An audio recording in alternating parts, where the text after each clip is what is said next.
ഈശോ മിശിഹായ്ക്ക് സ്തുതിയായിരിക്കട്ടെ.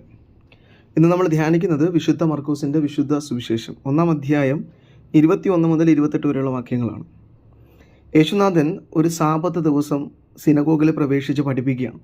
അവൻ്റെ പ്രബോധനം കണ്ടിട്ട് ആളുകൾ വിസ്മയഭരിതരാവുകയാണ്. മാത്രമല്ല, അത് കഴിഞ്ഞ് അവിടുന്ന് ഒരു പിശാചുബാധിതനായ മനുഷ്യനെ സൗഖ്യപ്പെടുത്തുന്നുണ്ട്.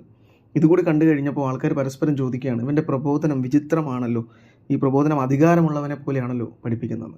ഈശോ അധികാരമുള്ളവനെ പോലെയാണ് പഠിപ്പിച്ചത്, കാരണം അവിടുന്ന് ദൈവമാണ്, ദൈവത്തിൻ്റെ പുത്രനാണ്. അപ്പോൾ ഈശോ ചെയ്ത മറ്റൊരു പ്രവൃത്തിയാണ് ഈ സാബത്ത് ദിവസം ഈ പിശാചുബാധിതനായ മനുഷ്യനെ സൗഖ്യപ്പെടുത്തിയത്. നമുക്കൊരു കാര്യം അറിയാം, സാബത്ത് എന്ന് പറയുന്നത് ദൈവിക നിയമമാണ്. എല്ലാ മനുഷ്യരും വിശ്രമിക്കുവാനും ജോലികൾ ചെയ്യാതിരിക്കാനുള്ള ഒരു സമയം. ആ ദിവസം തന്നെയാണ് യേശുനാഥൻ ഈ അത്ഭുത പ്രവൃത്തികൾ ചെയ്യുന്നത്. അപ്പോൾ ഇതിനെ സാബത്തിൻ്റെ ലംഘനമായിട്ടാണ് മറ്റു മനുഷ്യരെ കണ്ടിരുന്നത്. പക്ഷേ ഈ സംഭവം നമ്മളോട് എന്താണ് സംസാരിക്കുന്നത്? നമുക്കറിയാം, സാബത്ത് എന്ന് പറയുന്നത് ദൈവം 6 ദിവസം കൊണ്ട് എല്ലാം സൃഷ്ടിക്കുകയും 7-ാം ദിവസം വിശ്രമിച്ചു എന്നുമാണ്.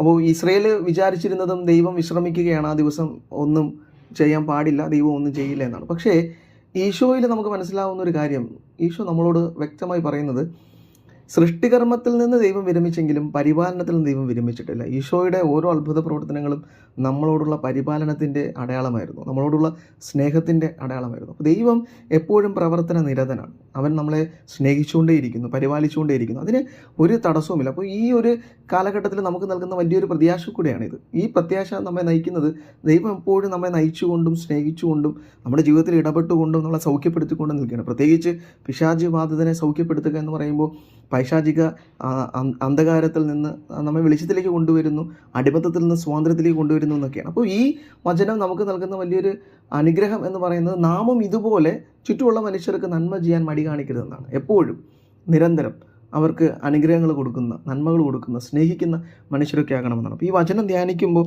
ആ കൃപയ്ക്ക് വേണ്ടി നമുക്ക് പ്രാർത്ഥിക്കാം. യേശുനാഥൻ നമ്മെ സഹായിക്കട്ടെ. ആമേൻ.